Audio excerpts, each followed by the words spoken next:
and then Ms. Rucha Bayani, who is our DP coordinator, and she'll talk about the program. And then we'll finish up with Sandy Van Newton, who is our head of secondary. And we also have a couple other folks in the audience, Tony Wright and Priya Remteki, who are deputy heads in the secondary school as well. And then I think you guys have been in contact with our admissions staff over the course of the last several weeks or months or years, as the case may be. And I'm sure they've been very helpful. So welcome. I'm here to give you sort of an overview of the school and talk a little bit about where we're at in general before we go into some of the specifics. So last week, when I was preparing for this presentation, I sent an email to Rucha. It occurred to me that I didn't know the number of DP schools that are in Mumbai. So I emailed Rucha, and in typical Rucha fashion, she got back to me within seconds. And not only did she know the exact number of schools, 31, she sent me a list of all of them. And it occurred to me that there's a lot of choice out there. And this doesn't include the schools that are located outside of Mumbai. And there we sit at number 25. It's not a ranking, by the way. I feel like I should mention that. So you do have quite a bit of choice. And so we're happy that you're here. Someone said this to me a little while ago, at the beginning of the year, people who know us choose us. People who know OIS choose the school. And it stuck with me, especially in light of the choice that you have. I do sometimes wonder about what people know about the school. And certainly that comes from a variety of sources. And we hear about these different sources that are out there. I think there's a lot of word of mouth. Parents who have relatives whose kids attend the school or friends. We put the prospectus in your hand. We have a website, so we have marketing materials. But I'm going to talk a little bit about the school from our perspective, and we'll start with some general information. Some numbers. I like numbers. It makes sense to me. It gives me sort of a context. And so this is where we stand this year in 2017, 2018. We're just at over 1,800 kids. The asterisks for early years and primary, you see at the bottom, we opened a second campus. Did you know about the second campus? Okay. Which is running only grades nursery to 4 this year. And so those numbers in EY and primary include the kids down here. In this building, we're just over 1,600. So we're big, but I don't know if that's big by Mumbai standards. It might be kind of medium to maybe small. I know some of those other schools I think are pretty big. Student data. We have 26 different nationalities represented in our student body. The largest group is 80% are Indian, of Indian descent. And then we have about 20% of our students are expatriates. That number is on a slight increase from last year. In terms of our faculty, we have over, I think, 270 teachers, and also including the new campus in that count as well. 14 different nationalities represented, and the largest group, again, is our Indian teachers. And we have a student-teacher ratio of 5.9, about 6 to 1, which is pretty impressive. And then you must know about our facility. We take a lot of pride in the facility that we operate. We feel like I'm speaking for pretty much everybody who works here, we feel very lucky to work in a facility like this.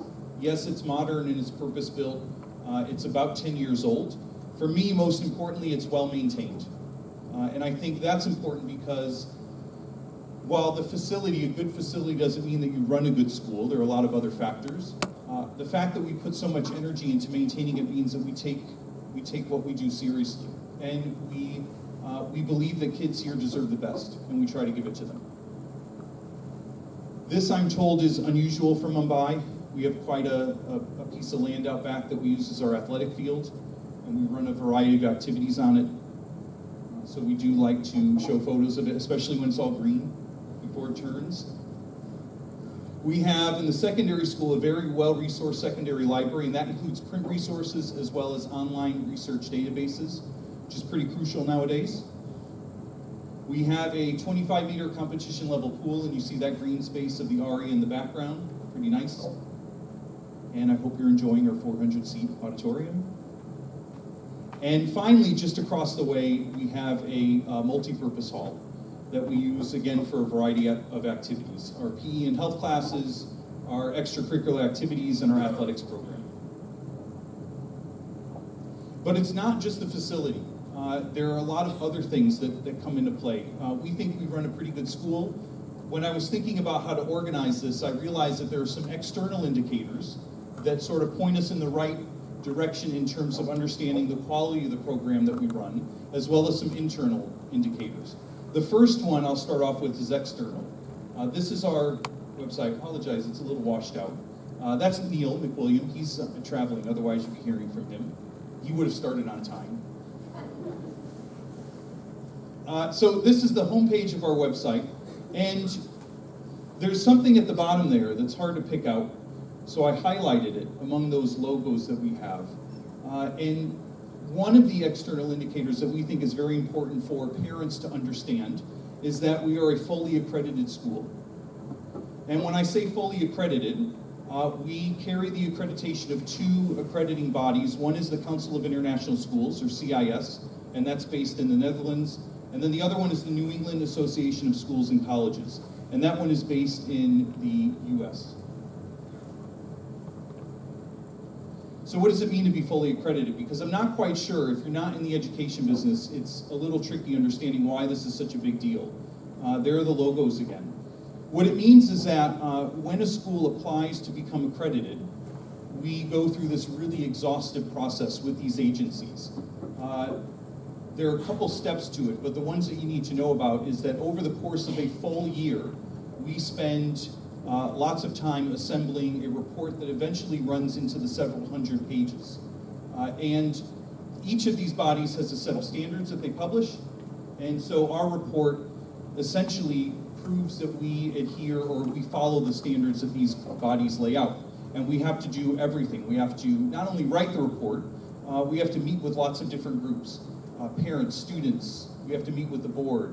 We have to show lots of evidence. So when we say that we welcome parents into the school, then we actually have to prove that we do and talk about the events that we run and the messages that we send out. So full accreditation, there are a lot of international schools that carry one of these accreditations, most likely CIS. But full accreditation is quite unusual because it means that you have the CIS accreditation and then an accreditation from a US accrediting agency, in this case NEASC. And then what happens, the other part of the process is that once the report is submitted, the agencies send a team of educators. So these are teachers and administrators, just like us, that volunteer to go to these schools and verify what they've read in the report. And so they come in for a week, and I sort of picture them with flashlights, which they literally, I shouldn't say literally, figuratively shine into every corner of the school, trying to get an accurate picture of how much of a quality program the school runs. And they look at everything. It's governance and leadership, it's curriculum certainly, it's also school operations. They take a look at the qualifications of the teachers to make sure that they meet a minimum. And so they look at all of those things. They look at health and safety. They require us to run an evacuation drill while they're visiting, and they time it to see if we could get the kids out of the building in a safe and fast manner. So they really look at everything that we do, and when they're finished with their visit, they issue a report of their own. And the report determines how well we've done. And they typically do two things. One is they say, okay, these are the commendations we've had, the things that you do really well, and then these are recommendations that we are issuing to you. And so those recommendations are interesting because they come into play 5 years down the road when we do this all over again. And so when they come back in 5 years' time, they look at those recommendations and they say, so last time we pointed these things out, and now we want to see how you've done, what progress you've made. From that process, I think you can assume that it's a pretty complicated and exhausting undertaking, and that's why it's considered to be the gold standard of international schools. We received our accreditation from both bodies in 2014, which means in the very near future we'll be going through this process again in 2019. So when I say gold standard, it's really kind of a numbers game, part of it, because there's slightly over 8,000 international schools in the world, and only about 6% carry full accreditation. And in India, it turns out, of the 400 schools, it's even rarer. There are only 10 that fall into that category. We go through this process because we think it's really important. We want, again, an external indicator that we're on the right track and that we're doing a good job.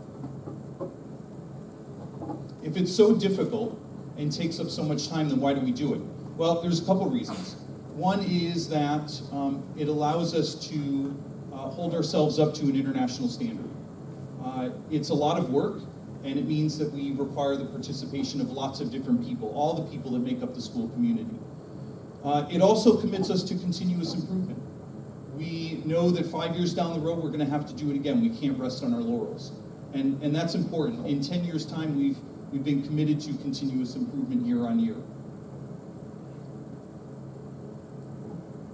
The other reason why we do it is because there's a very practical benefit, and this ties back in with our students and parents. These are the accrediting agencies that have jurisdiction over the various parts of the U.S. What it means is that when an OIS student graduates at the end of grade 12, they're issued an OIS diploma. This is not the IB diploma. This is a school-issued certificate that says you've met the requirements laid out by the school over the course of your 4 years of high school, grade 9 through 12. And in the bottom corners of that certificate, that diploma, there are the logos of those accrediting agencies. And so in practical terms, it means that when these kids graduate from OIS, that OIS diploma is their ticket to university admission, because universities know around the world that we've met internationally recognized standards. And so that's something that Rucha will talk a little bit more about when she gets to her part. But that's probably the most practical outcome of that accreditation and why we think it's so important. It's also important because it allows us to attract quality teachers. International teachers are pretty savvy, and they want to go to a school that they know runs a quality program, and they know that we have that quality because we're accredited. Now, there's one other logo that was on the bottom of that webpage, and that's the IBO logo. And they have their own process for determining whether or not we meet their standards for offering the various programs, the various IB programs. For DP, we were first authorized in 2009, and again, there's an application process. We have to demonstrate that our beliefs and our philosophy are in line with the IB, that we are properly staffed, that we are properly resourced before we can be given approval to offer DP. So we were authorized in 2009. We graduated our first class in 2011, 15 kids, and then we were reevaluated because they also come back every 5 years in 2014. So we have another evaluation coming up in the near future. PYP, we received our authorization in 2011. We were reevaluated in 2015 and given a green light to continue with PYP. And then MYP is something that we're currently working on. We're in the final stages of getting authorized to offer MYP officially, and that will come when visitors come to the school in February and take a look at our program, and we're pretty confident that we'll be authorized. At that point, we'll officially be a 3-program IB school. Now, IB has other endorsements, so it doesn't just stop there with the program. This is something that we're also quite proud of. 3 years ago, the IB Asia Pacific region, of which we belong, decided to select one school, one flagship school, IB school, in each of the major markets of the Asia Pacific region. And so this is the list of those countries and where these schools are located. And they're schools with long histories. They're well known in the international community. And when it came time to select a flagship school for India, IB took a look at the 100+ schools that run IB programs in the country, and 6 years into our existence, they selected OIS to be their preferred partner in India. Really good recognition. There's some practical benefits to this. One, it raises our profile in the international school community. The second one, in very practical terms, is that we receive discounted professional development through IB. In about 1 month, we'll welcome about 600 IB teachers from India and around the Asia Pacific region who will come here for 3 days to take part in IB training workshops. And so those teachers, when they come in, they get a look at the school. They might like what they see. They might ask if there are any jobs available. So it raises our profile, and it also allows us to train our own teachers at a discounted rate, which means that more teachers can get trained. More of our teachers are qualified IB educators. So that's a couple of external indicators. The last little bit I'm going to talk about are things that I think are internal. I subscribe to the notion that people vote with their feet. So if you offer something that people don't like, they'll leave and they'll go somewhere where they can get something better. If they like it, they'll stay, and not only will they stay, other people will come in as well. This is a line graph of our historical enrollment since 2008, when we opened with the now impossible seeming 38 students in that original group. And you can see that there's been years of pretty high growth, and we pretty much leveled off at this point, to the point where in this building we have just over 1,600 students. To me, that's a good indication internally that parents are happy with the program that we run. This is the growth of grade 11 from 2012 to the present year. And so these are the number of students that start grade 11 in each of those years. So you can see that this data goes back 6 years. The blue color represents students that are at OIS for grade 10 and then continue on to grade 11. So you see that number has gone up pretty dramatically over the last 6 years. The number in red represents the number of students that we've accepted from outside OIS. And what we found out is that we've averaged 27 new admissions in grade 11 for each year going back to 2012. This year's quite different for us, because this year we have a completely full grade 11, or I'm sorry, completely full grade 10 class. In fact, we're one over. 120 is our max. We have 121 students in grade 10. We know that roughly 10% of them will go elsewhere for their final 2 years of school, for a variety of reasons. It's a natural time for people to relocate. It's there might be families that don't want to do the DP. They might want to pursue A-levels or an Indian board. But we do lose some students at the end of this year, but at the end of grade 10. But over time, that number has become less and less. And so really, we're looking at admission for about 10 to 12 students for grade 11 next year. Again, an indication for us that we're doing something right. More of our kids are choosing to stay for their final 2 years. We operate on the belief that, that there has to be a partnership between home and school, between parents and the school, in order for kids to be successful. And so, unlike some schools, we are quite welcoming to parents. We open our doors all throughout the year for different events and different information sessions and things like this. We always tell parents, look, we know more about education than you do, but you know more about one child than we'll ever know. And so unless we find a way to bring those two things together, we're not really going to help that child reach his potential. And so that partnership is extremely important to us. The reason this photo is up is because Neil runs at the beginning of each year coffee mornings with the head of school. And so over the course of 4+ weeks, he has a meeting for parents in each grade level, nursery through 12. So that's 15 meetings that he runs over the course of those 4 weeks. He estimated that he spent about 40 plus hours meeting with parents, and probably met just about 75% of the parents in the school. Right? So again, the message that we send out to parents is that you're welcome here. And we need you if we're going to do the best job that we can do on behalf of our students. Another important internal indicator is the quality of teachers. Before I showed you pictures of the facility, and it's nice, and it gets lots of oohs and ahs, and look at that. But we know that really the most important determinant of a quality school is the quality of the teachers in the classrooms. And so this is something of great importance to us. As we've grown, and as our programs have developed, and as our reputation has improved, we found that it's easier to recruit qualified, experienced teachers.